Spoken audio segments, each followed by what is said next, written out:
It is the starting point for those who aspire to greatness. It's also a crucible of passion, a place where motorsports barnstormers dream of the big time and race like they're already there.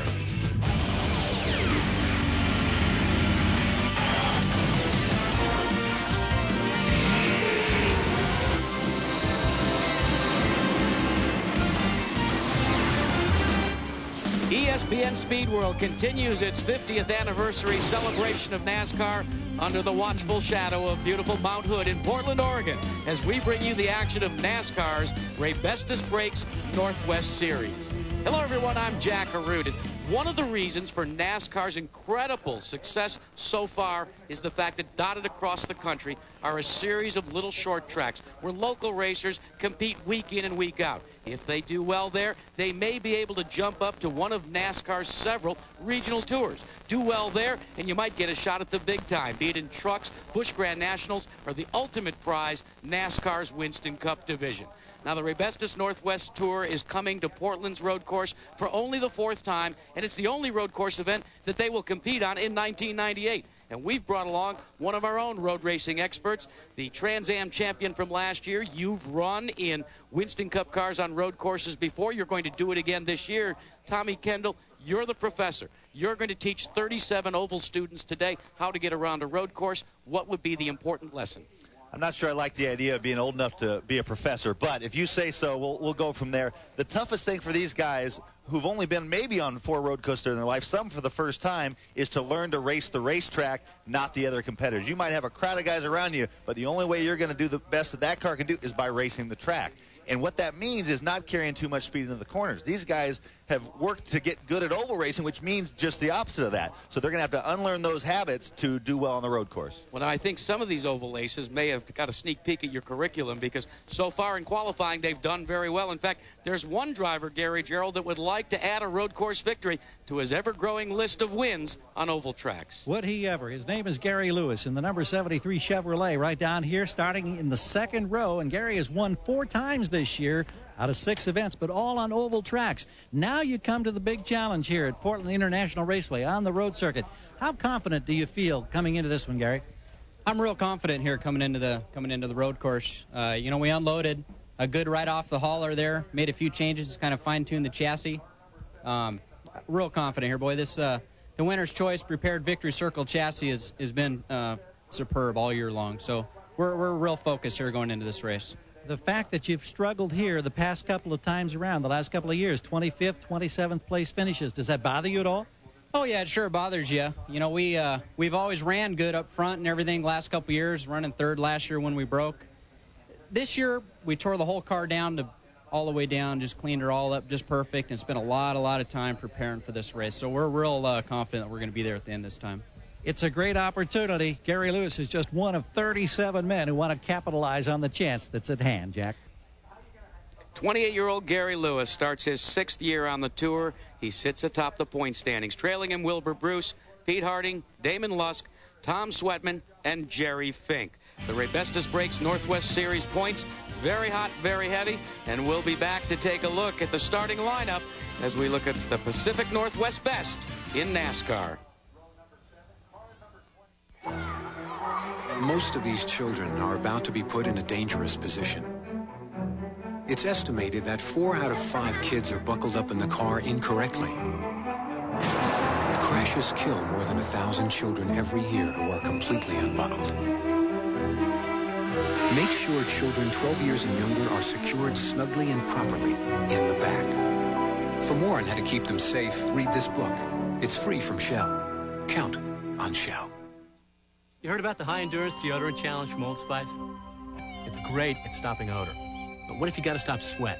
Well, now High Endurance makes a powerful new antiperspirant. A white solid that goes on clear. See? No white flakes. So you can stay dry without the white mess you get from some other antiperspirants. Guaranteed. Or call 1-800-PROVE-IT and Old Spice will buy you a stick of yours. So take the challenge. Because this is more than just an antiperspirant. This is the high endurance of antiperspirants. Being a good car cleaner takes dedication, hard work. It's not some happy holiday. The name is Everett. I go searching for the grime and the dirt and the sap, the gook. Just use some WD-40, that'll come right off. I majored in automotive hygienics. It's a 3-year program, but I did it in 2. My dream would be to clean the space shuttle. Do they have people that clean that already? Something's not quite right. There. Now that's a sandwich. And there's only one beer that can stand up to a man's meal. That's the high life. That's Miller time.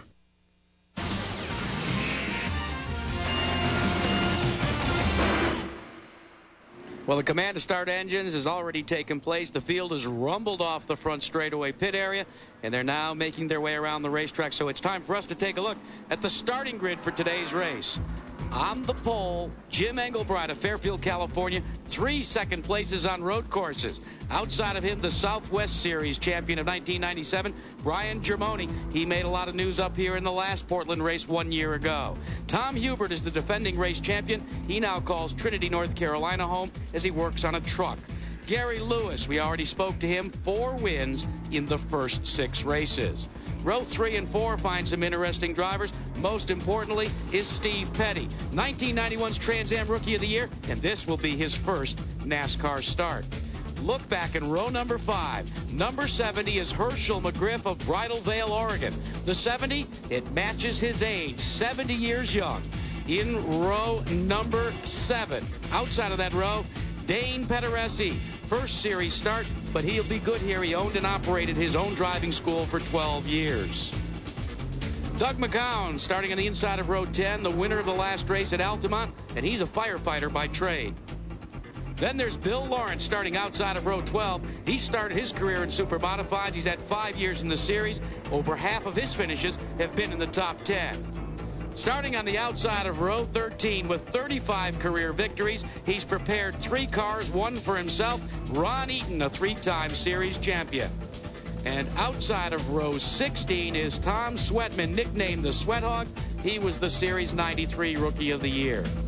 Jerry Fink starts on the inside of row 18. He's finished twice in second place. He lost one of those races by less than 12 inches. And then there's Pat Patterson riding shotgun on the field. He's a motorsports TV personality. Steve Portengay was the guy that built that car, a household name on the West Coast. Let's take a look at the race analysis. 52 laps, a little over 100 miles, 9 turns on this road course, a good solid pole speed of 91 miles an hour plus. But as I said at the top of the show, the only road race on the 98 series schedule. Now, the car description, this is kind of interesting. They kind of look a little bit like Winston Cup cars, 95 to 98 models. They are fiberglass bodies. The minimum weight with a driver has to be 2,900 pounds. The wheelbase, the engines, 9.5 to 1, the compression ratio. But, Tommy, the critical thing, a Goodyear bias ply spec tire. Not the radials that we're used to in the upper classes of NASCAR. No, that will determine some of the race strategy. I know some of the drivers are talking about, or one driver in particular, a rookie, is talking about going the full distance on one set of tires. Just trying to do that with track position being the most important. That's a risky bet. You'll see guys, instead of changing left side tires, some of the guys are going to go rear tires only. Because of the radials, they have to worry about stagger. And with that, they don't want to change just one of the left rear tires. We're on board one of our in-car cameras, Jim Englebright. He was the pole sitter at 91.142 miles an hour. As we look outside, and we're going to take a look at Kenny Shepard in the America Online Chevrolet. And while we're looking at this, remember, too, there's no bleeder valves. You can't bleed off the excessive air pressure anymore. That's a new rule in this series for 1998. Well, the field is now under the watchful eye of Mark Pierce, the starter for the Northwest Series. What a beautiful sight, but it's got to be butterflies turning into bullets for a lot of these oval track experts as the green comes out. And now it will be fan out wide and then get ready after about 140 miles an hour, because here come the festival curves. Englebright got a good run. Looks like he had it to himself up the outside. Oh, off the outside. Tom Hubert, last year's winner, already got off into the marbles, was trying to make a bid on the outside, getting started again, but he's lost about 25 spots. That's the problem when you anticipate coming up through the gearbox, and the next thing you know, you've got a 90-degree turn. And Englebright, he held on and now maintains the lead as the rest of the field goes by. There is no yellow on the racetrack. So now we head to the back part as we watch Englebright. He's got about a half a car length. Oh, now it's about 3 car lengths advantage over the second place machine of Brian Germoni. That's the first example maybe of a little inexperience. Even though he won last year's race, Englebright pretty much had the corner. But Tom Hubert tried to make something happen, come up the inside, and made for a long day. A lot of drivers have said they're concerned about tire management, that you don't want to abuse your tires. But if you do, you can back off for about a lap and you can bring them back up to where you can then begin to race again. As we watch Englebright out front, it looks like the battle's about to be enjoined for second spot as Hubert is closed in on Germoni. And actually, that's Gary Lewis who's closed in on Germoni, who's, Gary has won 4 of the 6 races, has not ever won on a road course, but has run well. They put a lot of preparation into the car. You spoke about abuse on the tire. Abuse is a relative term. A 2,900-pound stock car. There, yeah, that's Steve Petty. His first ever start in a NASCAR. That is the first Taurus that has been run on the West Coast. That body just got approved a few weeks ago. First guy to get it out. Steve Petty is already up in a fine 5th spot. He should be one of the guys who runs well. He is not a road racing rookie. Tried to make a move on Rick Allison to no avail. Petty is going to run that car here and at Sears Point, then cut it up, say what I learned from it, I'll try and Trans-Amize my next Northwest Series car.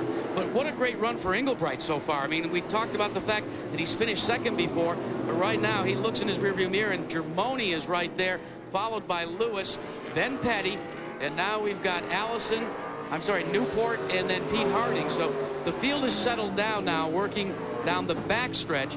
But the critical point now is, we said before, don't abuse the tires too much, but use the ripple strips. Around the corners, these cars are so heavy at 2,900 pounds, the drivers say they'll use the berms to literally try and turn the car in the corner. Well, you mentioned abuse. Abuse is a relative term. 2,900 pounds on that narrow a tire, a bias ply tire, they're going to get abused. So, you can only slow down so much and protect it. But one of the stories, Tom Hubert has fallen all the way back to 16th spot. He can't afford to sit back. He's got to try to make things happen.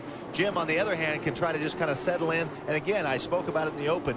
Race the racetrack. He's not under any pressure right now. You just got to settle in. You've got to keep the pace up, but you don't want to be abusing things. You don't want to be taking too many chances. Gary Lewis didn't get out that corner very well. Looks like he was going to come under pressure from Rick Allison. Allison and Petty both now closed in. Yeah, considerably.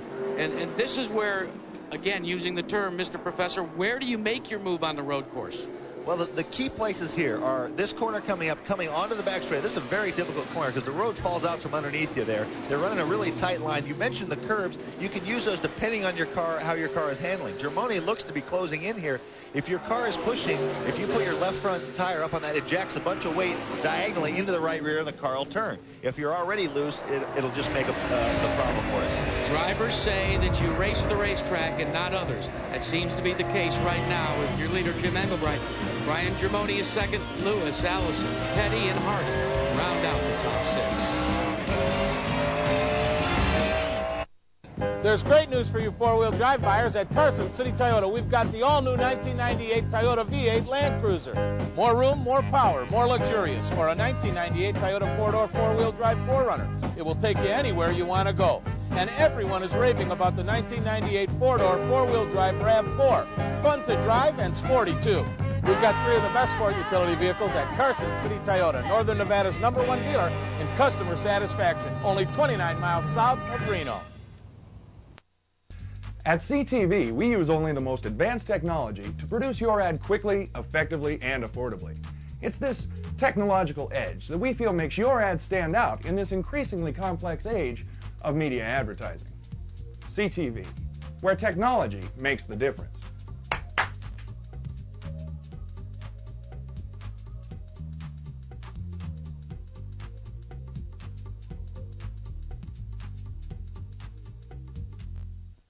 Is the sizzle of sports, the glory, the joy, the pathos. What's up with Dion? Has he really found religion? Can he save America's team? Get me inside the Braves pitching staff. Are they the best ever? And give me the scoop on Pudge and Igor. Are these free-swinging Rangers for real? Printed, baby! Portland International Raceway is the scene of the Raybestos Breaks Northwest Series action today. And as we come back from break, Steve Petty, as we watch the battle for 3rd, 4th, and 5th, has acquired that 4th position. He popped out kind of the classic out-braking move. I thought he was going to go for a twofer there on Gary Evans as well. Gary Lewis, I should say. I'm getting my Gary's. G's mixed up. Garrett and Gary. Anyways, Steve Petty, we kind of expected this. Does not have any experience in these cars, but the more important thing is the experience on this track. And he's just, you can see, he's a little tidy. He's already put some distance on the 5th place car, Rick Allison, and now he's going to go after. He has to be patient. He's feeling his oats. He knows he's got a quick car, running a very tidy line, up on the curb a little bit. You saw it throw the car off a little. Gary Lewis just has to not be rattled by that. He knows Steve has a lot of experience, but he's not really eating them alive, so he's just got to try to forget about him and race the track. Well, let's really confuse the issue and add another Gary. Our own Gary Gerald has a report. Already problems on pit road. Tom Pinkowski, who started 12th, apparently cut down a tire, came in, got it replaced. He's a full half lap or more behind the field. And at the same time, Bruce Bolstad, car number 17, has also come in. They buttoned down, and they didn't get the hood buttoned down on the right side. I don't know if it'll be flopping around in the breeze, but he heads back out on the track as the rest of the field roars by on pit road. And Gary, while they were roaring by, Steve Petty decided that he had had enough of Gary Lewis, but then he went in a little too deep into festival curves. Lewis battles back on the outside, makes it through there.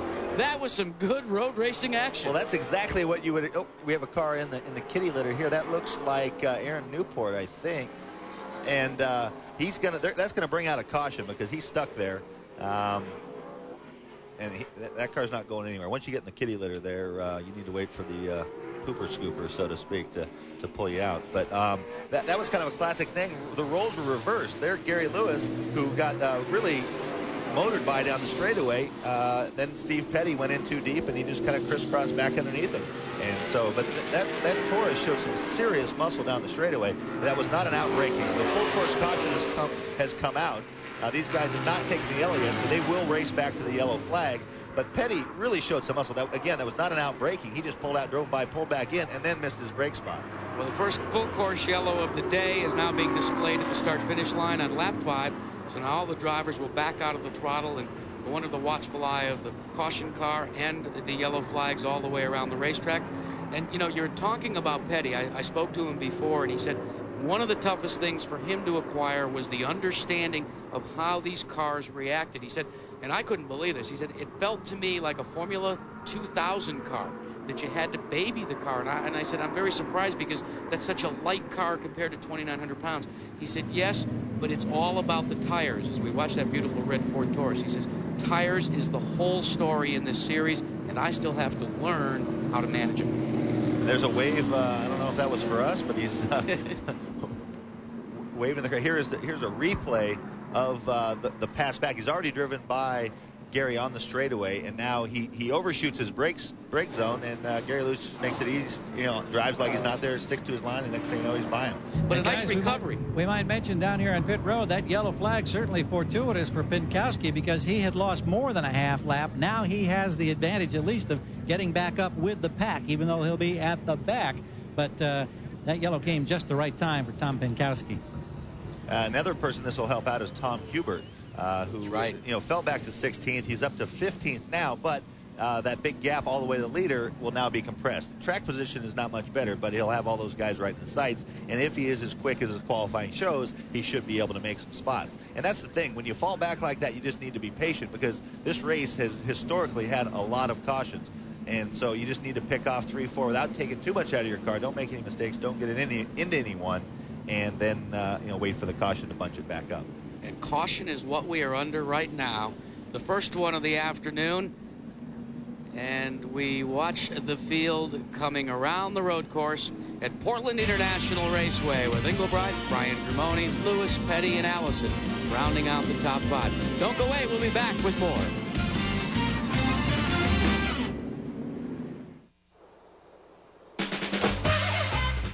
Phone's connected to the net phone. The net phone's connected to the backbone. Oh, backbone's connected to the crotch bone. Wrist phone's connected to the hand bone. The hand bone's connected to the toucan. That's how you slam it down.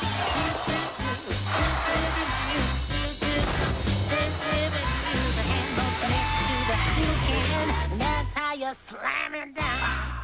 Imagine you're on an asteroid the size of Texas. The bad news? You're on a collision course with Earth. We're on a collision course with Earth.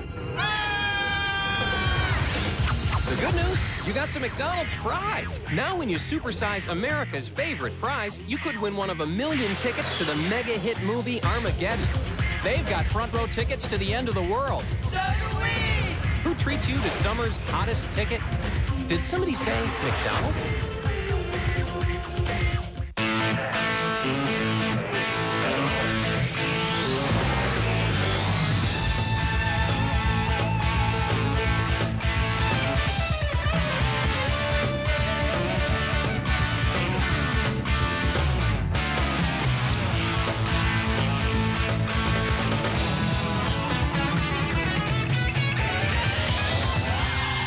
RPM tonight, Monday through Saturday at 7 and Sunday at 12 and 8, only on ESPN2.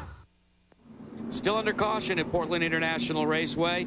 No change. Jim Englebright continues to lead, but there's been some action on pit road, Gary. Yeah, once again, it was Bruce Bolstad, the 17 car, who had to work his way back in here. We mentioned when they exited, they didn't get the hood fastened securely, but there were more problems than that. They had an oil leak. They had to rebuild and put another engine in late last night. Got here late this morning. They've made the change, but a little oil leak. They're trying to clean it up. Interesting here that Bruce is the son of Rolla Volstad. Rolla's been around this racing game for about 100 years. He admits to about 80 of those. Great to see you out here, Rolla. Thank you, Gary. Yeah, well, this wasn't exactly an IRL pit stop. It took us a minute, though, but we were trying.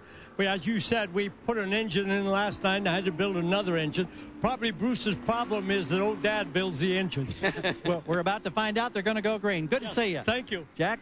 Rolla Volstad, one of the true icons of motorsports, watching his son get ready to take the green flag. It's displayed once again. And I'm impressed with how well Englebright takes advantage of the green flag. But look on the inside, the red car of Petty.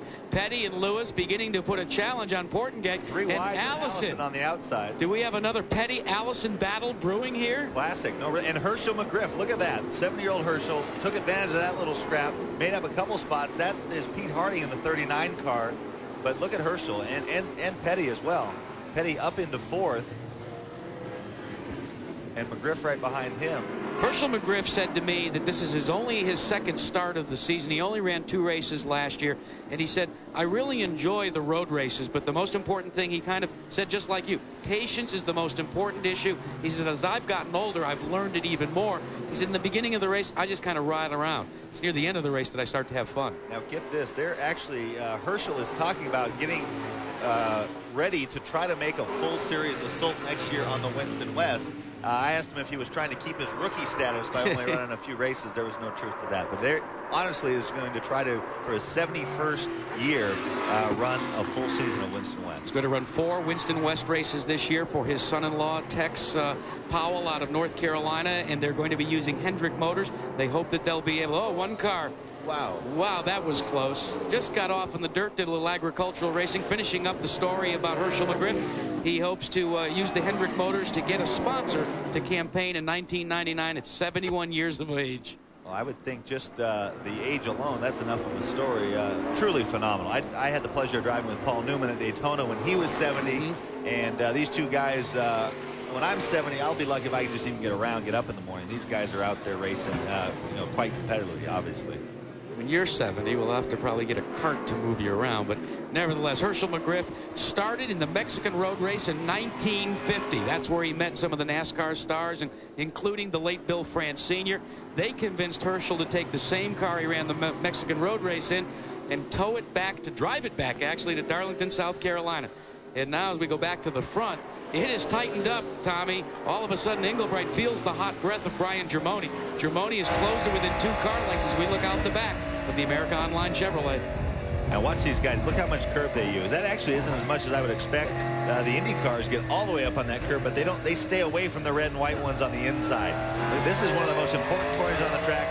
Both onto the front and back straightaways is where this race will probably be won. Any pass that started has to be finished into the festival, but the shot out of that corner is what is going to determine it. And Germoni looks to be getting the measure of Englebright, at least coming off that corner. I don't think he's too anxious. Look at Herschel down the inside of Gary Lewis.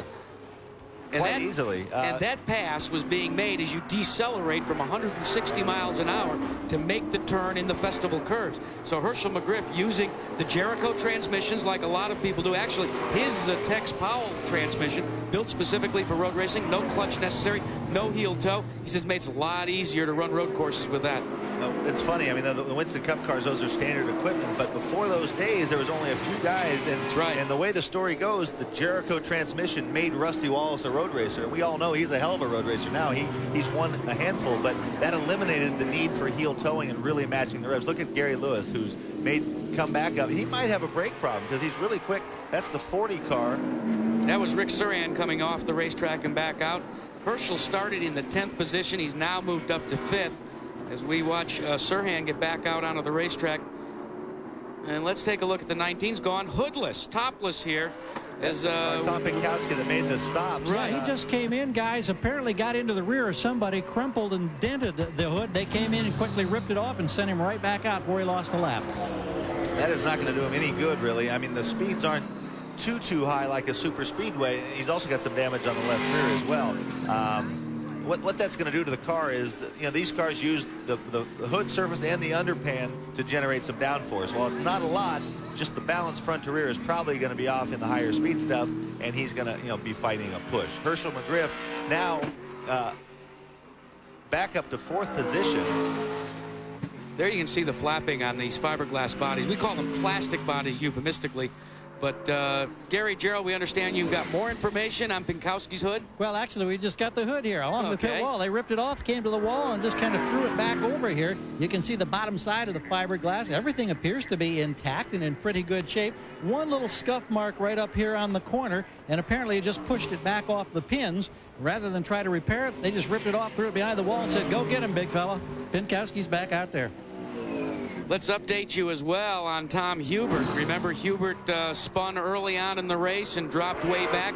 Well, he is beginning to move up now. He is being shown in the 9th position as we continue to ride along with Pinkowski. And we switch back now. We're taking a look here at somebody that's Hubert actually inside Rick Allison and then coming right up on Pete Harding Harding going to the pits. Wow, look at that. And so, I mean, Hubert now 1, 2, 3, up to 6th spot. Hubert has to use a lot of patience, though. Well, it looks like he is. I mean, he's making up spots, but, you know, if he can just, again, be patient, not take too much out of the car, closing those gaps. You know, set a pace that he's comfortable with. Pete Harding into the pits. 47 years old. He owns a forklift company, and we've got another car that's gone off the racetrack. No car number. Well, it's the 07 machine. That's Darren Shaw on the Pro Truck Line's Chevrolet. And he has gotten a little off the racetrack. We'll have to wait and see if that brings out a full course yellow. Gary Gerald. Well, we're watching a crew scramble down underneath Pete Harding's car here, number 39, and I'm not sure what kind of a problem they are chasing, Jack, but 2 men rolling down here on the asphalt underneath, 4 others looking on. They've already topped it off with gasoline, and they're just hoping that they can get out before the field comes by, but this doesn't look real encouraging at the moment. You never like to see a car go up on the jacks and have the jack stands go up underneath it, and even worse, when you hear them kill the engine, you know it's going to be a long and lengthy stay on pit road. Let's go back and a quick update on Harding. A power steering belt has gone off. Apparently that's the problem. Power steering belt. Well, that's not good, but let's go back, Gary, and take a look. 51, Brian Germoni. There you see him off on the grass. He was your 2nd place machine. And now he has to slam it back in. We've gone to a full course yellow, and that was a costly miscue for Brian Germoni. Let's take a look at another spin as well. Well, a little bumper tag. There in the festival. Little bumper tag. Petty and Lewis. I'm not sure this is over. Those guys might get into it. Let's take a look at the spin, Tommy. This is what precipitated that little banging action. Again, trouble. Herschel down the inside. Wow. And yeah, Petty was late getting in there. He didn't get the car slowed down again. We saw that once earlier. Keeps his foot in the throttle, and that's what happens. All of a sudden, he collects Lewis in the plastic door. Full course yellow, second one of the afternoon, and the Ray Bestis Brakes Northwest Series continues here at Portland International Raceway. Road racing at its best for the NASCAR Oval Aces.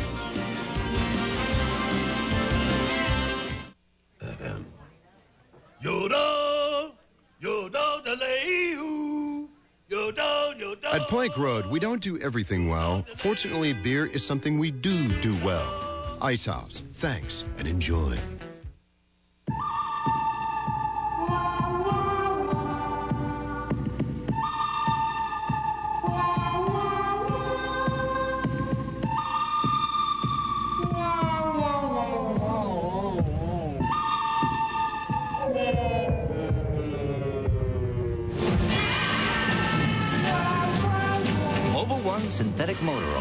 Even at 475 degrees, nothing outperforms Mobil 1. To save on the best in home entertainment, check out DirecTV headlight system at Circuit City. Your self-install kit is free, or you can get professional installation for just $99. Right now at Circuit City, you'll also get a second receiver for only $99 with your new DSS.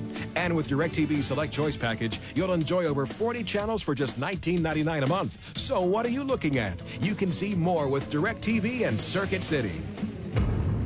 We should greet each and every day like a gift that's come our way. Share the rich Folgers brew and make someone's day brighter too. That aroma mountain grown. Pass it on, set the morning's tone. Feel the warmth and say, let's unwrap this day. The best part of waking up is Folgers in your car. As a sponsor of the Fan Tour, the Money Store is offering a $500 cash rebate on home equity loans. It's the Money Store 500 rebate. It's a great way to get rid of bills and cut expenses. And now you can get an extra $500 cash when you get your loan from the Money Store. If you're a homeowner, call 1-800-LOAN-YES now and ask for the Money Store 500 rebate. I won. But only if you call the Money Store.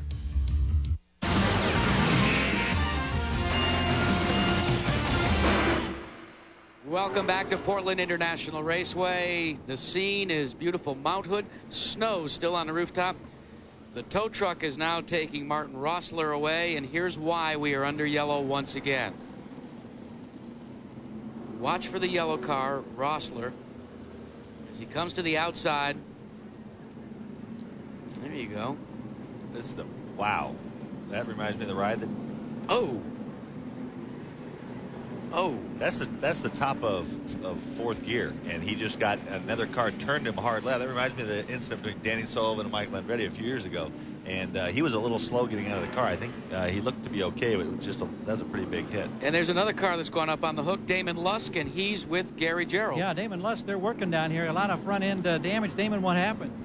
Going out there on the back stretch, got up underneath the guy and didn't get no room, but that's the way it is.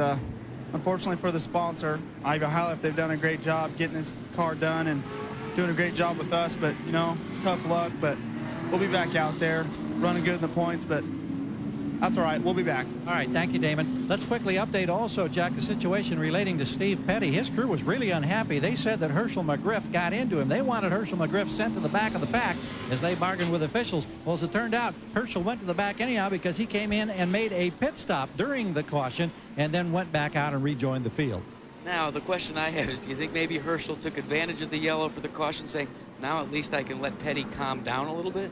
Well, I don't know. I mean, just talking about the incident itself, I mean, I saw that as we went to break, it looked like Steve Petty was passing the cars under yellow to get back at Herschel. We're coming back to green now, but that was all set up because Steve Petty overshot the festival corners again, and that opened the door for Herschel. They got in there, got into each other, but that was set up because he really left the door open and turning in so wide. Way in the back is Herschel Mcgriff. He's smoking as Englebright bests Petty into the corner, and look who has moved into the third spot. Hubert gets into Gary Lewis. That's the exact same move that put him back to 15th on the start on the opening lap. But at this point, you would have to say, we'll see what the gap's like between Englebright. Englebright has not been challenged, but is Hubert faster than even the leader, or has he just been able to get by those back bunkers easily? We told you about Herschel Mcgriff. He has pulled his car onto pit road. That is not a good sign. There you can see they have gone to work on the rear end of the car. It's up a little high for just a change of tires. I'm sure Gary Gerald will have the information as we go back up top to your leader, Englebright. Jim Englebright, as we've said at the top of the show, has finished second in 3 of 4 road races in his career. He is yet to score a victory, but today, with an in-car camera on board, he is taking you, me, and the rest of America for a ride in what could be his first career victory on a road course. Now let's listen a little bit, Tommy, because I think the sing-song coming up and down through the gearbox on these cars really tells you a lot. You saw the car slip sliding, Steve Petty slip sliding behind him, but Englebright just put the power down nice. He's very disciplined. He's waiting until the car rotates. Here we have Hubert all the way up alongside. And Petty thinks better of it, does not go in as deep as he would, gives way to Hubert. And what a great run for Hubert. Battling back, he dropped into the back 10. And now at 34 years of age, out of Trinity, North Carolina, we told you that he aspires to be a truck racer. Well, Kurt Rory, who runs a truck and also a Winston Cup car, has given Hubert the nod to run in a road race later this year on the Winston Cup circuit. So he wants to impress a few people. And, well, a lot of you might not be familiar with Kurt Rory. He owns the Pennzoil truck, Tony Raines, for which Hubert is the crew chief. But Kurt Rory was also my engineer for my 90 Trans Am Championship and in GTP, has now become a team owner. And that, even though you're not very familiar with that, is a top-notch road race car. That is Kurt's forte.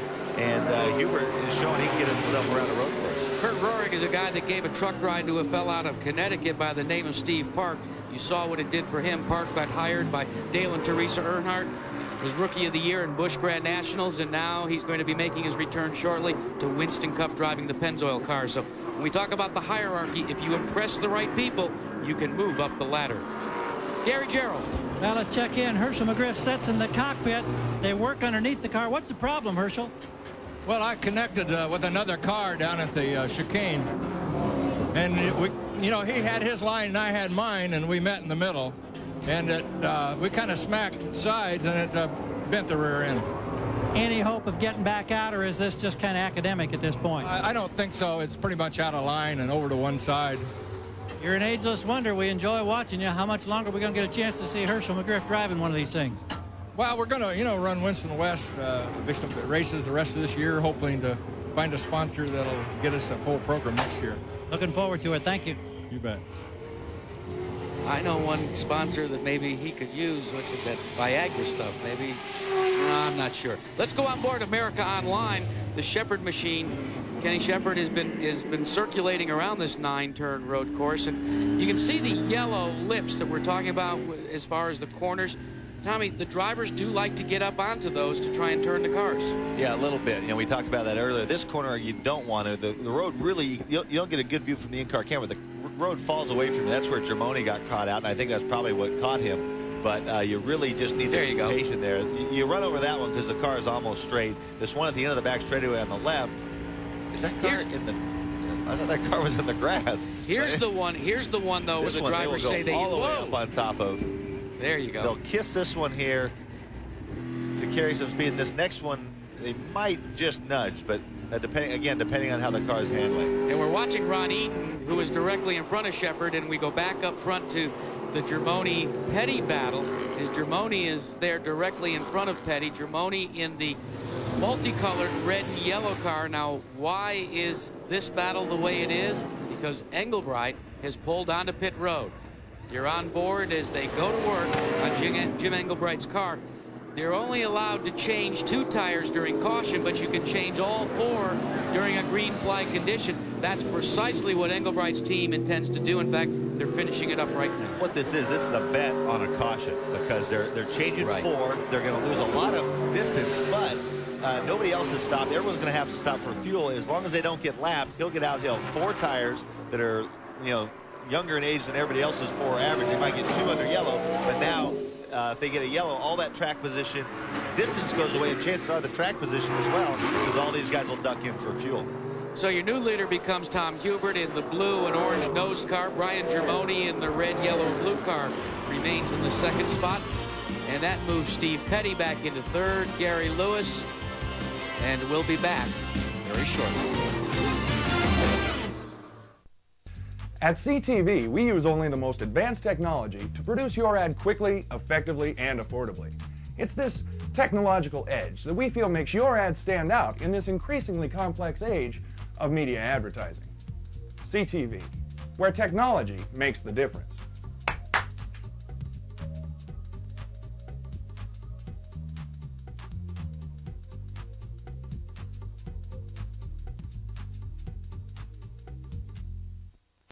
Alpha Computer Communications is celebrating their 10th anniversary with a store-wide super sale. Everything is discounted, everything must go. New computers as low as $689 with free internet service with the purchase of any computer.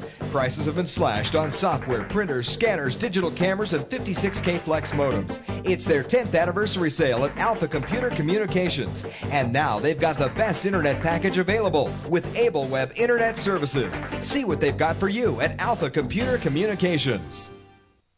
Back at Portland International Raceway, maybe it's a case of monkey see, monkey do. First, a leader, Jim Englebright, pulled onto pit road, took on 4 tires, and now Steve Petty finds his way onto pit road. I think it's a case of they're in their fuel window where they can top up now and make it to the end. You had to wait long enough to burn off enough fuel to get to the end.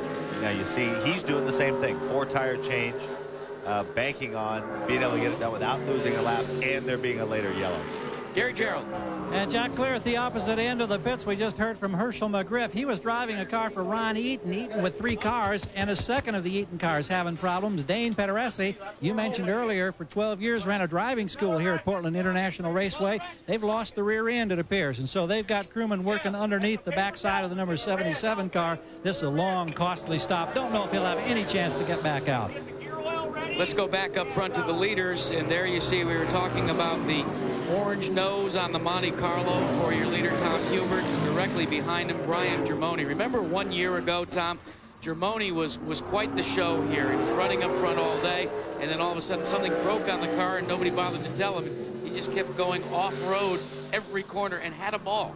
That was actually, I hate to correct it, that was 2 years ago here at Portland, but Germoni again, but it looks to have learned some lessons because he's driven a tidy race. He did get turned around backwards. Both these cars had mishaps and have come back through the field. Hubert from as far back as 16th, Germoni, I believe, from 9th, and now they're running 1-2. Some of that because of pit stops, but they were in the picture already. They were no more than 2 or 3 seconds back with that last yellow. One of the things Germoni told me the other day was the fact that he feels sorry, so to speak, for the Raybestos Brakes Northwest Tour guys because they only get to run 1 road race a year. Where he competes on the Featherlight Southwest Tour, they get to compete on 3 and sometimes as many as 4 road races. Sears Point, they're going to run in Las Vegas on the road course, and this year they're going to be running in the streets of Los Angeles. So Germoni says the learning curve has been far more accelerated for me. We'll see if he's learned well enough to get around the leader right now as Hubert tries to cover the spot as they come to the stripe to complete another lap. Germoni dips to the inside. Now it's downshifting to see if you're going to be able to make it to the festival curve. Germoni has the advantage. Boy, I'll tell you what, Hubert didn't want to give up, did he? No, sure did. Look at that. He did not get off the corner very well, though, and gave Hubert a shot back up the other side. In the meantime, Gary Lewis, your 3rd place machine, is ducked onto pit road for his service. And it does not look good, Gary Gerald, because they're doing more than tires.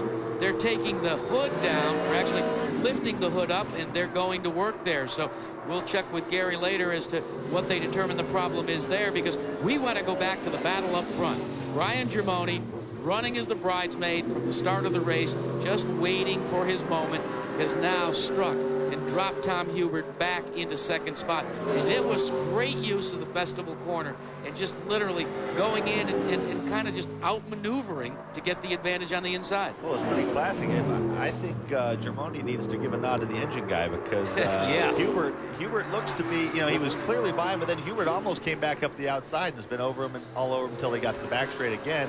And now look at the distance he's put on. Now Hubert into the pits for his not mandatory stop, mandatory just in that you need fuel to finish the 100 miles. Yeah, in order to finish first, you first must finish, and you've got to carry some 22 gallons of fuel as we watch Hubert pull onto pit road. The question now is, when does Germoni pull onto pit road? When does he take on fuel? He teaches in the Skip Barber School, and he said that's helped him in road racing as well. Now let's watch the pit stop for the man that was running first and then second as he comes awfully close to getting collected there by car 73, Gary Lewis, as Tom Hubert and his crew goes to work. Well, that's, you notice, the pit stalls, obviously they're not enforcing in some of this series. You have to have at least 3 tires in the pit stall. But here with the kart pits and so forth, they're not enforcing that. But if another car comes in, he can easily get trapped. Another factor here, Tommy, is the fact that there's only 2 races a year for the drivers in this series that they have to experience pit stops. There's a longer race at Monroe on the oval and, of course, the one here at Portland. That's it. So these guys are really getting tested under pressure. They chose. Now, look. Whoa! Through the... Now, that's one of those things we'll have to wait for a ruling from the officials, but that's a classic case where he did the right thing. If he would have tried to make the corner there, he would have gotten stuck in that, but he kept his boot in, drove right through that. As long as you keep the rule is that if you do not gain a position, usually there's an additional part that you cannot have gained an advantage. I would argue he gained an advantage because he did not slow down. He was able to keep going and maybe hold the position off. In the meantime, presenting himself on pit road is Brian Germoni of Windsor, California. And Gary Gerald, you're there. Yeah, a flurry of activity. We've made our way from pit entrance now to virtually pit exit. Everything looking routine. Now we'll see. They're going to elect to change tires on the rear, it appears. Watching with the crew as they work, trying to keep their poise. Got one can of gas in, second can now going in. They indicate they're ready. Oh, it was a great stop, and he stalled. Then you could hear the clutch engage, and he caught it. Only lost an extra second there as he gets back out. Well, we now have a new battle for the lead as well, as car 21 is assumed to lead Bill Lawrence, and he's being chased by Chris Cunningham in the off-road outlet Chevrolet. Now, these guys have not yet pitted, so as we begin to go through the circuit, everybody will find their way onto pit road to take on fuel. In the meantime, let's go back. As we look at Bill Lawrence, let's go back now and take a look at that run through the festival curves. Now here's Hubert's just come out of the pits. He's trying to hold Englebright off and just didn't even close to getting the car stopped. Now, see, he didn't gain a position. Technically, he was ahead. Right. But had he been forced to try to make the corner or had he spun, he would not still have been ahead of Englebright. So you could argue that. No, you're a typical driver all of a sudden. But if you were driving that car, you'd have argued no harm, no foul. You would have said, I didn't advance a position. No comment. Anyways, okay. But that was an interesting study because you had Englebright, who, remember, took on 4 tires. That's right. But they both came out virtually, even though Hubert only did a 2-tire change. I think Hubert here showed a good sense of things, though, by staying in the throttle and not getting caught up in that pea gravel, because that's the collection. In the meantime, the battle continues here between the 21 of Lawrence and that 04 of Chris Cunningham.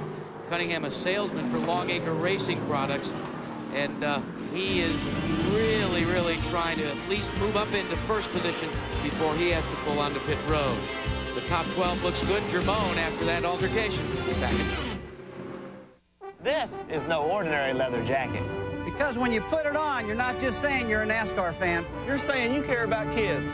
Buy an Exide NASCAR Select battery in 1998 and get the special 50th anniversary NASCAR jacket for just $150. And on behalf of NASCAR fans everywhere, Exide will donate all profits to Give Kids the World Foundation. The special edition 50th anniversary NASCAR jacket. Look for details wherever Exide NASCAR Select is sold. Nice jacket. Thanks.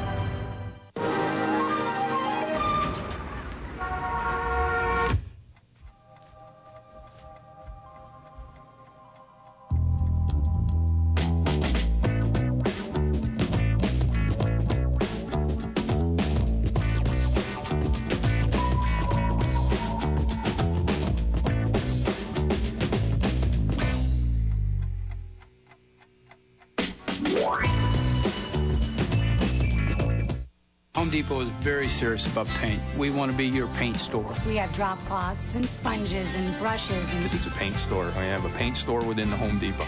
everything that you'll need to paint, we'll have it in the store. And you can always tell who the paint associates are because they've got paint in their nails and things. Waterproof your wood with Bear Stain. Its protective coating shields against the effects of ultraviolet light and mildew, so it prevents shrinking, warping, and cracking. You'll find Bear Stain at the guaranteed low price every day at the Home Depot. One person is the runner and everyone else is the bull, and we'll take turns doing that so that we can all get proper training. By becoming a bull, I can escape the bull. I live for it. We are one with the Bulls. We will run with the Bulls. Back at Portland International Raceway, the NASCAR Revestis Brake Northwest Series has reached the halfway point and gone beyond, so the race is now official. And Bill Lawrence has yet to present his car on pit road, and neither has Garrett Evans, who has appropriated the second position. A car getting off the track there in the festival corner and that was Kenny Rich. Great story about the Garrett Evans machine. It's one of the few cars that you will see anywhere that uses no decals. The family hand paints all of the numbers. They still use the old-fashioned sign painting for all of the advertisements. And even on short tracks nowadays, Tommy, forget the sign painter, go to the decal maker because they change all the time. Either they have a lot of patience or he doesn't tear up a lot of equipment, because if he was like some of us in our, he's won 3 series championships, so he's got a lot of experience. But that's kind of what they say, you know, like the old craftsman. There's hardly any such thing as a sign painter anymore. Finished first an incredible 42 times. He's the all-time leader on the series. He's a 3-time series champion. He won the first series race, has over 49 poles. Garrett Evans in car number 64. The 04, Chris Cunningham, as we move into him in the 3rd position. Now we're waiting to see. He, I believe, is scheduled for a pit stop as well as things begin to sort out. And now the question I've got is, if they continue to run the string out, and oh boy, here we go again. Tom Hubert has another off-course excursion, and that's the 3rd that he's had today. So still, I think there's some damage. And there's some damage. You can see the nose. Back on the track. You can see the nose of the car is not the right angle. Looks like it's. I was going to say it looks. Oh, he's got a. It's down on the right. Let's go back and look at it one more time.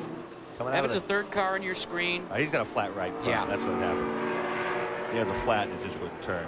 Now we go to a full course yellow due to this accident, and that will be the 3rd full course yellow of the day. But what a break for guys like Lawrence, Evans, and Cunningham, because they'll be able to pit under this yellow flag. That is, unless they want to take on 4 tires, because under yellow they'll only be able to take on 2. At first blush, you would say great advantage, but all those other guys have fuel to get the distance, and 2, maybe 4 tires. These guys, the most they can hang is 2, and they're going to start behind them. So those guys who pitted earlier basically were betting that there would be a yellow, and by the nature of this race, and now it obviously looks like a good choice.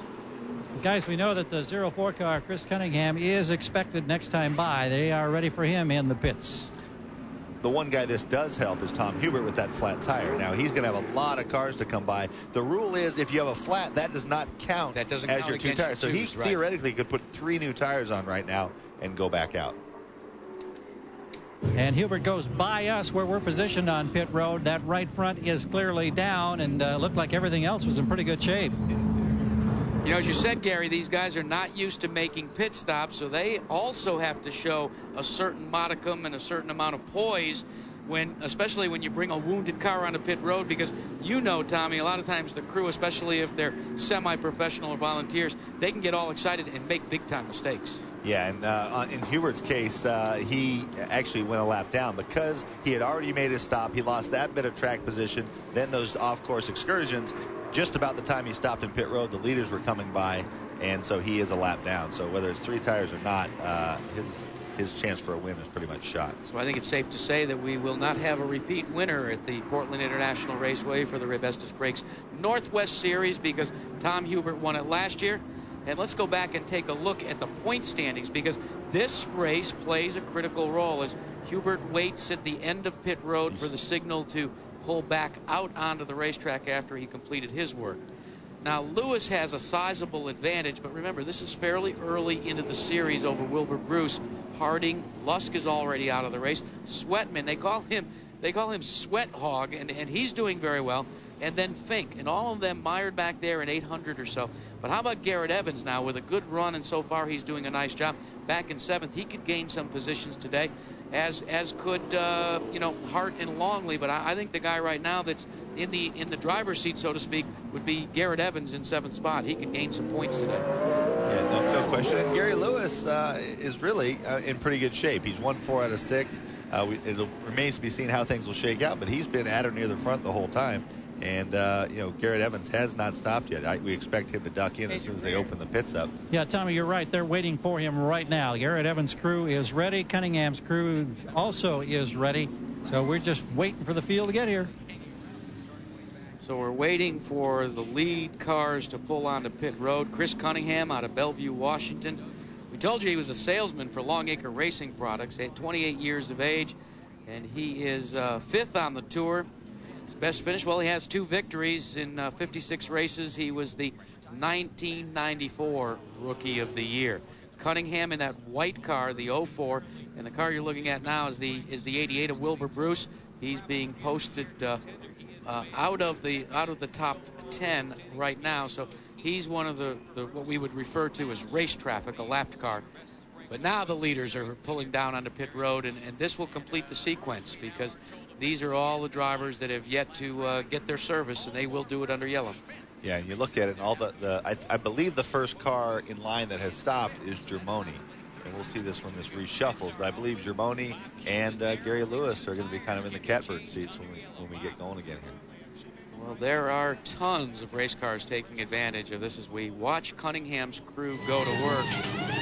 Tim Jennings is the crew chief. Off-Road Outlet and the World of Outlaws are his sponsors on this Chevrolet. Now let's go back and take a look at Garrett Evans, who's with Gary Gerald. Yeah, I'll tell you what, Lawrence got in just ahead of Evans, and he had a great stop and got gone. Now Garrett Evans leaves in a traffic jam, almost made contact, and he'll join at the back of the pack. But the crew that was impressive was the 21 crew of Lawrence. I think that's the quickest stop we've seen down here, Jack. Quick stop for Tom Hubert as well as he falls in, going back out on the racetrack right behind the rest of the leaders. So another caution has been displayed. The service has been completed. You notice they're pulling right straight through. Forget about the festival curves. We're under caution here in Portland.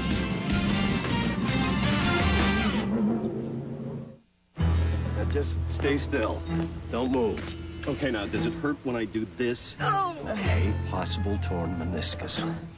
Is there any pain when I do this? Oh, all right. You've dislocated your patella. I'm gonna have to set it. Hang on. Okay. You are an orthopedic surgeon. No, but I did stay at a Holiday Inn Express last night.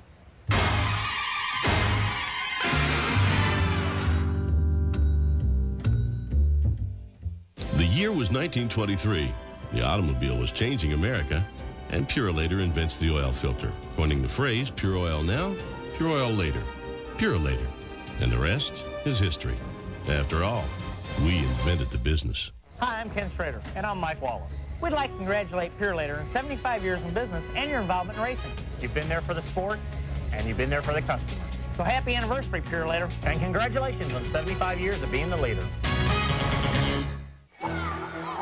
Most of these children are about to be put in a dangerous position.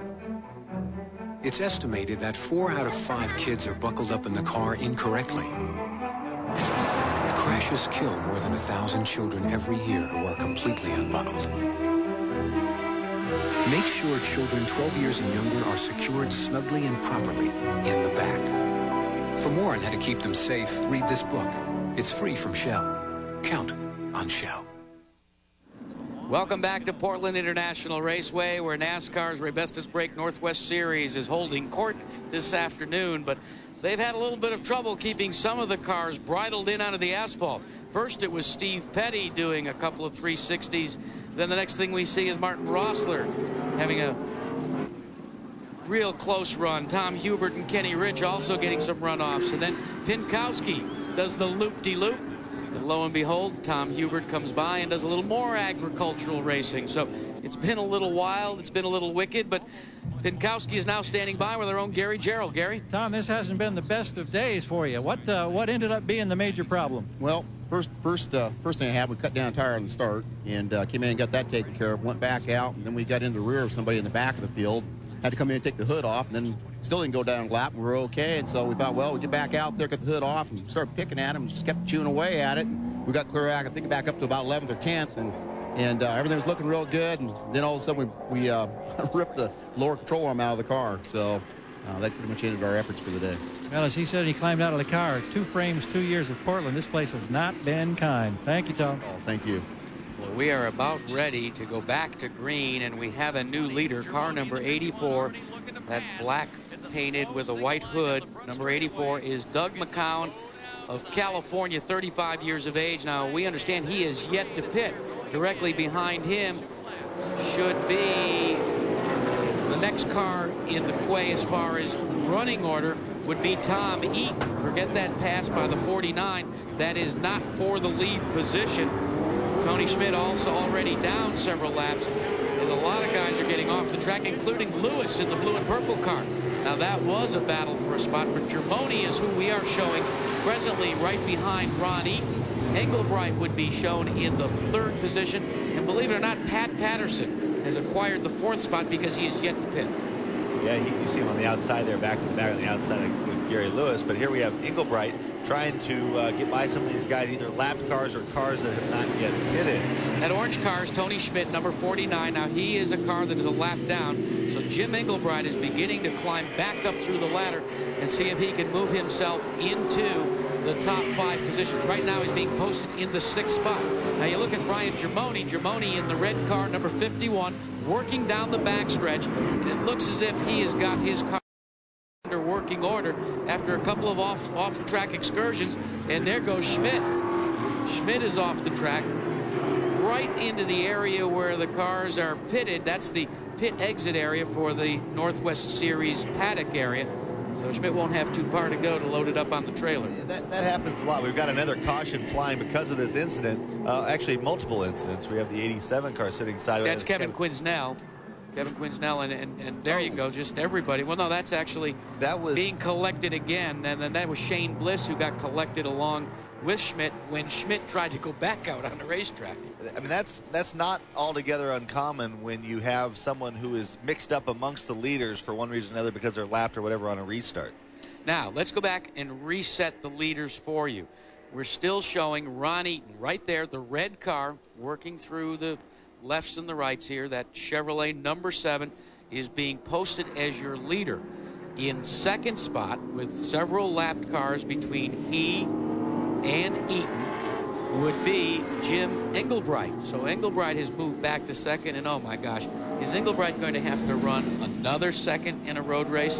Because Ron Eaton, and this is a big surprise for Eaton. Eaton was not considered one of the favorites for road racing, but he's kept his nose somewhat clean so far, and through attrition in a series of full course yellows, he finds himself atop the field. Well, now you look behind the 7 car and you see Jim Englebright. So there's a lot of shuffling going on, and Germoni and Lewis. So you have all the guys with unimpeded shots at the leader. And Englebright has been very much not really in the picture because he's had such a quiet day, which usually in road racing is a good thing. It's a good sign. Exactly. Yeah. So he's kind of going along quietly. Remains to be seen if he has enough speed, but he was able to check out from the front at the start of the race. I would have to think, in qualified quite a ways in front of Eaton, I would have to think that he would be the guy on the spot. Germoni also has been off a few times, a little more up and down, but also has shown good speed. Now we've got to throw in one other quick shuffle, and this is a different kind of a shuffle. Wilbur Bruce, who was in the 88 car, was feeling physically ill, and so on their pit stop, the defending series champion Kelly Tanner climbed behind the wheel. So it's Tanner now driving number 88 out there instead of Wilbur Bruce. Well, that's a big surprise. Kelly Tanner now running on the Winston West Series as a regular. Nobody really thought that he'd be running here, although he fields a car now and again. But in relief, Kelly Tanner, but he is not your leader. Your leader is Eaton, Englebright, Germoni, Lewis, Pat Patterson in 5th, and Jerry Fink in 6th spot. Recently, no-touch scientists discovered a revolutionary breakthrough. It cleans, it shines, it protects. But more importantly, it rocks!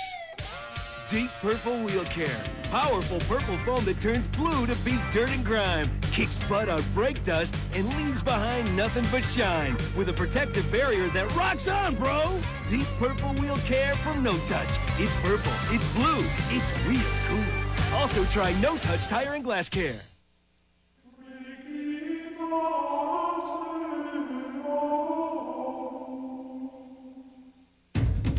It's a once-in-a-lifetime event. Save up to $2,000 on a new 97 Sea-Doo XP watercraft. Up to $1,500 on a new 97 GTX. It's the best Sea-Doo offer ever, and it ends soon. The Sea-Doo once-in-a-lifetime sale. We're only going to tell you once.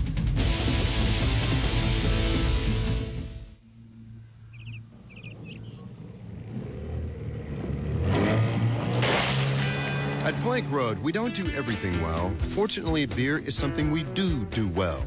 Ice House, thanks and enjoy.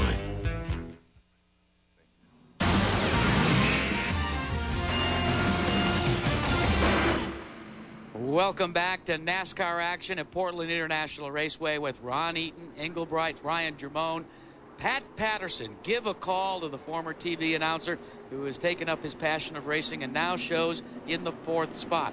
Fink, Revac, Hart, Petty, and Allison and Lawrence round out the top 10 as we take a look at the top 15 and we get ready to resume racing action.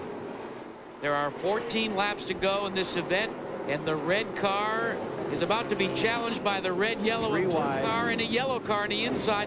Englebright will take the advantage, and sneaking by is Germone. Patterson right up into 3rd. You know what? Patterson is no slouch. I'll tell you what.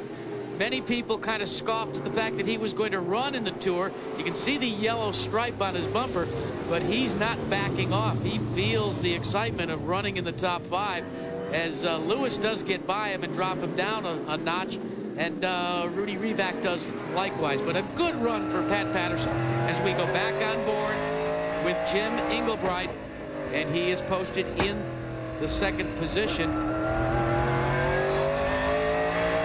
You hear that backfire? Yeah, working the throttle there. Let's hear when he backs off it again and see if it does the same thing when he comes around to approach the front straightaway. Working down the backstretch right now at full speed. There you go. You can hear the telltale backfiring. That is not a good sign. And now we're being told that one car will be black flagged, and that will be the 64 of Garrett Evans. Englebright is now your leader in the Wunderbar America Online car. The car directly behind him, the number 51, has moved into 2nd again, Ryan Germone, and that has dropped Ron Eaton, 54 years of age, and a lot of smoke coming out of Eaton's car as he is shown in the 3rd spot. But Eaton, and then we have Gary Lewis is 2 laps down there, shown running 4th on the track. But obviously a front running car. Petty is also smoking. I think that's also what's happened with Eaton. You can see the right side door caved in. Yeah, we're saying there's some body work as we go to zero in on Petty on the outside of your screen there in the red 01. There's some fender rubbing there and the smoke coming off it. Of no concern as he works his way around Pat Patterson. Too bad that Pat's beginning to fade as he now has his hands full with Chris Hart. But that's a good run for Pat Patterson in the Superflow car. The thing where I don't believe Pat Patterson has stopped yet, so he has considerably more miles on his tires than all the other competitors. And there you have Steve Petty showing quite a bit of smoke. Meanwhile, Gary, we were talking about some smoke. We're watching Steve Petty smoke, but what about Jim Englebright? How's he doing up front? Well, we just checked with the crew, and we said our guys are reporting they're hearing a little backfire, and he said, yeah, we've got a carburation problem. That's why it took us a while to get through the field. So he's stretching out. He's got a nice lead as he flashes by us here and completes another lap, but maybe we better keep a close eye on him before this thing's all said and done in the next 10 laps or so. There are 12 laps to go. Jim Englebright, backfire and all, problem with the fuel feed in the carburetor. They run 390 CFM 4-barrel carburetors, but there is a tough day for Tom Hubert. Hubert, the defending race champion, has been slowing down considerably on the backstretch. Another flat tire. It looks like another flat tire for Hubert, so he's going to be pulled onto pit road to make the exchange again.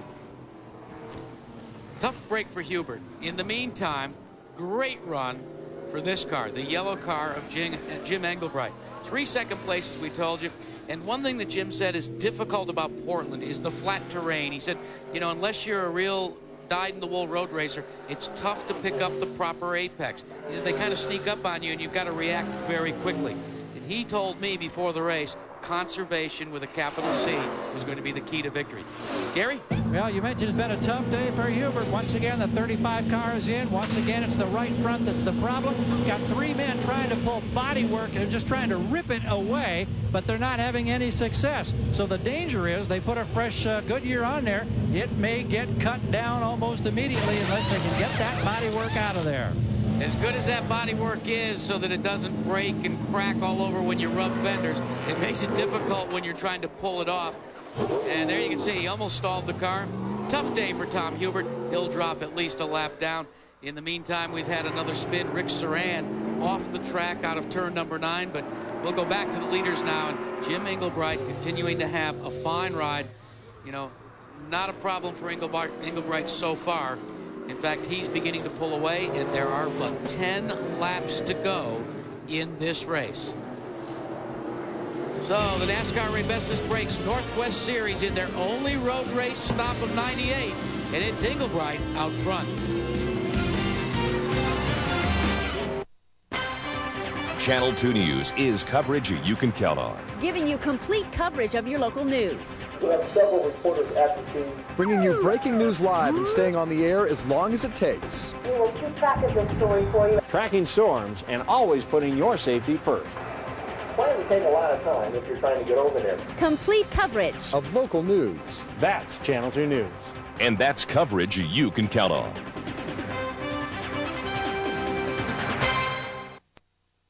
Connect to the world with AbleWeb Internet Services, featuring all digital high-speed access, local dial-in for most of Northern Nevada, email, chat, video conferencing, news, stocks, and more.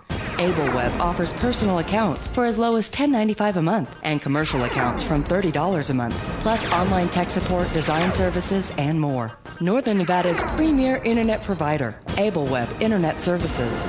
We'll connect you to the world. Classic Sports is going inside the film vault with Al Bernstein. I'm here in the largest boxing library in the world for Big Fights Boxing Hour. Every Tuesday night, you're ringside for a trip through boxing history as Classic Sports uncovers the greatest classic fights, many considered lost forever. This is the one show no fight fan can afford to miss. Go inside the vault with Al Bernstein on Big Fights Boxing Hour, Classic Sports' new boxing series. If you don't get ESPN Classic Sports, call 1-800-CLASSIC today. Back at Portland International Raceway, 36-year-old Jim Englebright continues to lead after winning the pole position, losing the front spot periodically, making a change of 4 tires. He has found his way back to the front of the field with laps winding down in this 101-mile contest. Another driver that really looked like he was going to have a fine day in a Taurus automobile, Steve Petty, is standing by. Gary, he doesn't want to be talking to you right now, does he? No, I don't think so, Steve. You don't want to be sitting here talking to me. I know. This has been a tough day for you in this Taurus. It has been. I mean, the guys, you know, I feel so bad for the guys. They did such a great job putting this car together for me, putting up with all the mistakes that I've been making for not driving for, 12 months. You know, we had a car to win, and, I mean, I didn't think we could win, but when the race started going and we got up to third, I knew we could win. And then when Herschel hit me, I couldn't believe it was Herschel Mcgriff that hit me. That knocked the front out. And then we still had a good car, and then I got hit again, and the guy hit me so hard it broke the diff. And, people just aren't thinking out there. This could be a great race, and people need to think out on the track. Pretty good assessment of the future of this event. It's only the 4th year, and it's a rare opportunity for these guys to run on the road course. But I think Steve Petty, Jack, may have hit the nail right on the head. Tell you what, as we watch the battle for 6th position, I don't care when you're disappointed, whether you're a pro and amateur, if the disappointment is the same. As we look at the battle for the lead beginning to tighten up, and I'll tell you what, Tommy, Ryan Germoni may be beginning to set up Jim Englebright for a late race move. Yeah, I mean, Englebright, he might have lost a gear. You hear the way that he's lost a gear, the way he's lugging there. He's stuck in one gear, which is why Germoni has come up on. He's going to be a sitting duck. He can't hold him up. And he's in a defensive posture, but right now you can see Germoni just blows by him on the inside. But Englebright begins to build up the revs. They work into turn number 9. They are still side by side down the backstretch, heading towards that turn 7, 8, 9 area. And you can see that Englebright was waving to Germoni. Now we'll see if he's actually waving because he's going to pit, or he's waving because he's hoping to snow him. That won't work for 10 laps. Here's the story on Englebright, guys. He's stuck in high gear. Yeah. And he's coming to you, Gary Gerald. He's coming down onto pit road. What a tough break for Jim Englebright. He thought maybe finally he was going to win a road race after finishing second so many times. And look who has moved into the lead. Ryan Germoni takes over the front spot, while the yellow number 20 pulls onto pit road, and this will be a disappointment. Stuck in high gear, you just can't run up front with just one speed. What a heartbreak. I mean, he was the guy that had the most uneventful race, and I'm not sure if they can get it going quickly. Maybe they can get him back out there. He's not going to win, but I'm not sure that's the right way to go. Boy, there you go. I would have just probably kept him out there. That's a great job. They got it out of high gear, and there he goes. He may have lost 20 spots or so, but a lot of those guys were lap cars anyhow. Yeah, that's right, Gary. Remember, I think it's about now the 15 cars on the lead lap. So if he stays on the lead lap, he can still have a good finish looking for points. But one man that's not concerned about Northwest Series points is your leader, Brian Germoni. Germoni runs in the Featherlight Southwest Series, but comes up here because he enjoys road racing so much. We talked about it not being fair. Maybe the Southwest Tours get much more experience at come up here to the Northwest, but there's nothing to keep the Northwest guys from doing the exact same thing to get the experience. And a lot of drivers do elect to do that. That's the genius of these regional tours too, because the rules are basically the same, and you can take your car and run somewhere else, gain experience, and hopefully gain the eye or the watchful eye of somebody. And if it's your wife, well, you know, that may not get you a Winston Cup ride, but it certainly will get you some kudos when you come home. Brian Germoni continues to lead this event. We've told you before the story about Germoni running from down in the California in the Southwest Series, a veteran of ESPN's Winter Heat program in Arizona, and a longtime competitor, defending Southwest Series champion. And we're running out of laps, and Germoni is so far looking to be as if he will be uncontested by Ron Eaton. As Eaton and Revac have filled out the first 3 podium positions. Chris Hart is being shown in 4th, Bill Lawrence in 5th. Kenny Shepard has moved back to the 6th spot. And then Rick Allison, Chris Cunningham, David Geyer, and Pat Patterson has faded back to the 10th spot. You notice the name Kofer on this car. Kofer, that is the Mike Kofer, former kicker for the 49ers, who's been a long time, was a competitor in the series and is a long-time sponsor of Brian Germoni. Brian Germoni, we both have had a chance to talk to him, and he really will make you laugh and chuckle. He really enjoys racing, and he's one of these guys that really look at the lead that he's got, but he enjoys this type of racing. Doesn't hold any aspirations to move up anywhere. I mean, he'd like to, but if he had to spend the rest of his time here, he'd have a good time. Well, he might say that on the outside. Every one of these guys harbors that hope deep down. And honestly, to run as well as he's running, they have to believe that they're the next guy. And whether it happens or not, you never know. And it's good that you enjoy it, because if you're too hell-bent on getting somewhere, you don't enjoy some of these great races. But I think he's probably got the right balance. We're watching a battle for 4th position. Bill Lawrence in the 21 is trying desperately to chase down that 4th spot that's being held by Chris Hart. Now, if you're in the 21 and you're Lawrence, what do you want to do right now, Tommy? Well, I mean, again, you need to, when you get up on a guy's gearbox like that, you end up thinking, sometimes you change what got you there. You might try to get over aggressive, carry too much speed in the corner, push wide, kind of like he did there. Yeah. Don't get off the corner quite as well. Well, what got you there was by being tidy and getting, that's Pat Patterson into the tires in the Superflow. We didn't see the start of that setup, but he hit pretty hard on the left side.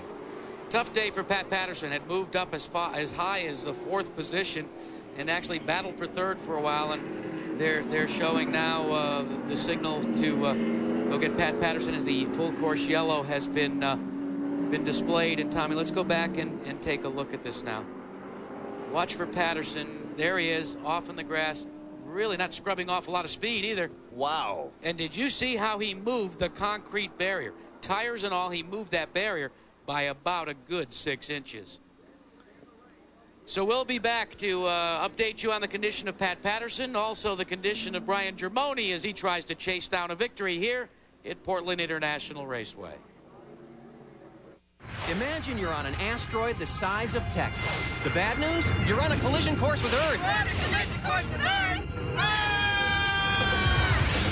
The good news? You got some McDonald's fries. Now when you supersize America's favorite fries, you could win one of 1 million tickets to the mega hit movie Armageddon. They've got front row tickets to the end of the world. So do we! Who treats you to summer's hottest ticket? Did somebody say McDonald's? Okay, guys, who's turning 50? Do I look 50? Hey, I just turned 40. Not me, he's the older one. Older but faster. Yeah, right. Well, who is turning 50? NASCAR is. And Excite NASCAR Select is celebrating with the Big 50 celebration. Win NASCAR race tickets or the grand prize. An MB&A MasterCard worth $50,000. Thanks, I'll be right back. Hey, thanks for it. The Big 50 celebration. Enter wherever Excite NASCAR Select is sold. Oh, well. Mountain Dew, a smooth, one-of-a-kind blend of citrus flavors. Mountain Dew quenches your thirst like no other. One taste and you'll agree, it's dew-rific. Drink Mountain Dew and you'll discover what's inside quenches like no other. A blend of citrus just for you, so smooth it goes down easy too. Neato. That's a classic.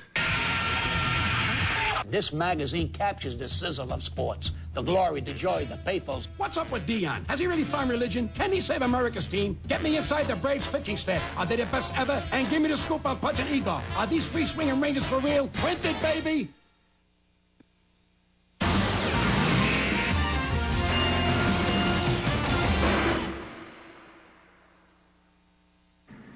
They're going to put all of the lead cars up front, dropping the lapped cars out of the lead position. So it will be a battle back to the line, and they will drop the green flag next time by. They're also shuffling. I think they're resetting it in terms of some people were out of position based on the scoring. They're going to correct that. I was wondering, you see the car stopped on the front straightaway. That was that pace car was down to probably 10, 15, 20 miles an hour. It's a great thing, though, but what NASCAR tries to do is take any of the lap cars out of the play for the last 10 laps of each of their series events. The idea being that Ron Eaton deserves a shot at Brian Germoni. Now, I'm sure Germoni would argue against that and wish he had a few lap cars, but that's not it. We're going to come to green with Germoni just breathing down, or finding Ron Eaton breathing down on him. And the white car is Randy Revac. Rudy Revac is now being shown in the third position. And Jack, we can add that we checked on that fuel situation relating to Germoni, and they tell us that they don't anticipate any problems. They said we made our stop around lap 25. That was far enough into the race. Shouldn't have any concerns here over enough available gasoline when they do get the green prior to the white and the checker. Ron Eaton is the guy that I've got the big question mark about. He is that red car sandwiched between the 51 and the 3. You can see the lights have now been extinguished on the pace car as we turn out to the turn 7 area, the end of the back stretch. And, you know, the big question, too, is what does Eaton do on this restart? Yeah, well, you saw the size of the lead that Brian Germoni had. I mean, it was massive, the whole length of the front straightaway. So Eaton didn't have the speed to do anything with him. So assuming that Germoni gets a decent start, I don't expect any challenge, but that's easier said than done sometimes. If he spins the tires, has some buildup, what have you. I mean, if what he's going to try to do is he's going to try to lay back a little bit, get a better run, and maybe get underneath them. You can see, though, that Eaton's car is the right side's caved in. It was rubbing. It was, throwing some smoke off. At this point, he might be thinking just bring it home in second. Okay, Professor, what does someone like Germoni do to try and hold off Eaton? He just needs to get a good, clean start and, protect the inside, maybe under brake. It's final exam time for the Rebestos Northwest Series as they come down, and they will be shown the green flag with just 2 laps to go. Look, Eaton tries the inside, tries to get an advantage. The green is displayed. Eaton is down low, almost down to the apron. And look, whoa, Germoni crashes. Eaton goes through, misses the festival curves. This is what we were afraid of. Wow. And this moves, it looks to be Revac into the lead, but I think Revac was collected as well. A lot of dust in the festival curves. There's Revac. He has escaped through it. And that moves Chris Hart into second. Moving up Bill Lawrence into the 3rd spot. A complete wholesale shuffle. And look at Englebright. He's battled back as well. Actually, that's, again, an interpretation of that rule. He went through the chicane. He stopped, waited a little bit, so he didn't get an advantage. Are they going to let it stand? No, they are not. They are going to post the number 7 for Ron Eaton and bring him onto pit road for a black flag consultation. So we will move. Revac is, in fact, the leader. Revac into the lead, 51 years of age, out of Los Gatos, California. Greg Anderson is his crew chief. He is single. He drives a Pontiac. Best finish before today from Sears Point, California in 1996. And that was a 6th position. You can see the damage on one car as it's beginning to peel away. And the black flag, there it is, displayed to the red car. Ron Eaton will not win today at Portland International Raceway. The question is, will a Pontiac come home victorious? Rudy Revac is being posted in the white car. The red Look at Englebright. And Englebright and Hart getting into it. This is full contact racing. racing at Portland International Raceway, NASCAR style. They call it rubbing is racing. And today, everybody shows the scars and the wounds from that kind of a battle on the 9-turn, 1.9-mile race. The checkered flag is now... Englebright's car has broken. The right front steering control arms. You can see he has no control. But let's go back. A tough break for Eaton. He is not your leader. That white car rounding around is your current lead car. Symmetry is the sponsor. The checkered flag is in the hands of Mark Pierce. And the question now is, can he hold off a fast-closing Chris Hart? Hart showing a lot of smoke and losing ground. Will it be Rudy Rivak's day? Well, he is running out of corners, and he can begin to smile, not now, but in approximately 150 yards. The final turn beneath the Goodyear Bridge. The white Pontiac for Rudy Rivak looks as if it will come home victorious, but we've seen leads evaporate before the start-finish line before. Not today. Rudy Rivak, 51, third year on the tour. He races road course races only, and he comes home victorious. So Rivak is your winner in the Ray Bestis Breaks Northwest Series Portland outing. And we'll be back to talk to him right after this. Let me give you a little driving lesson, okay? Vehicles have changed. They're bigger, they're faster, they're a lot more than just a fashion accessory, okay? And guess what? The way you drive has changed, too. So why are you still using your old motor oil? Doesn't make sense. These are Quaker State synthetics. 4x4, high performance, ultra premium. Made for what you drive, where you drive, the way you drive. They've been tested. For pure maximum protection, there's nothing better. I think it's time for an oil change. Quaker State, sensible technology. What more do you need to know? Meet Emily Lewis, road warrior. She never slows down, except for a pit stop. Girl. And a pit stop. And a pit stop. Fortunately, Emily's diapers are held together thanks in part to polymers made by Shell. The same stuff works to keep the diapers of millions of other kids safe and snug, while keeping millions of parents sane. Count on Shell. When someone prepares a nice supper, you don't want the effort ruined by uneven legs on a chair or table. Use this coaster to shim these hallmarks of poor craftsmanship. After that, dig in to show your appreciation. That's living the high life. Well, we told you that they raced like they were in the big time, and today in the NASCAR Ray Bestis Breaks Northwest Series, they certainly did that at the Portland Road Course. Starting in the 9th position, Rudy Rivak, and he's made his way to victory lane. Rudy Rivak, how surprised were you at the chain of events there with that green-white checkered situation when suddenly those two guys got together in front of you? I couldn't believe it. I thought, first of all, we had 5 laps to go, right? And then all of a sudden they said, no, it's white and checkered. And then those two guys got together, and I just couldn't believe it. I guess it's my lucky day. But great, Symmetry car ran great. What a team effort. These guys put this car together. It was brand new. We came here, missed the first track practice session, and still the car ran great all day. The team did an unbelievable job. I was just lucky to have a great team. Well, savor it. It's a great job for everybody. Congratulations. Support, you know, from Symmetry and the nutritional supplements. I took some of the extreme fuel before I got in the car, and it helped me. And Brandon and Jason and Pam here to support me. It was a great day. Thanks, Mike. Thanks, team. Thanks, crew. He's flying high, Jack. I'm excited. I think that's an understatement. As we take a look at the final results, behind Rivak was Hart, Lawrence, Shepard, Mccown, Evans. Cunningham rounds out the top 12. Quisnell, Englebright in 10th position. Saran and Pete Harding finishes 18th. Hubert 17th. Germoni being posted right now in the 16th position. And we've caught up to him with Gary. Well, Brian Germoni has made a long walk back. Tough way to lose a race. Give us your version now. You were trying to shut the door on Eaton, and what happened? Oh, yeah, you know, it comes down to last laps like that, and you got to do what you got to do. One of those things, you know, it's really a shame. You know, maybe I should, I knew we had a better car, and maybe I could have just let him go, and I knew we could got him back if he pitted early, and I knew that we had better tires, but I don't know, just... we were definitely going for the lower groove there, but I didn't see him alongside me, so I went for the but we got hit before I even got to the festival corners, didn't we? I had to really look at the tape. All I know is we got hit in the back. I don't know whose fault it is, but just one of those things that we got hit, and it's a real shame for the Kofor team. all the guys worked real hard. We had a really good car, and unfortunately, we're going to take this car to serious points. So I'm not really sure what we're going to do now. That's only 4 days away, and the car's hurt pretty bad. Well, we're glad you're all right. Well, we told you that this is a series for men that aspire to greatness. We saw some of it today.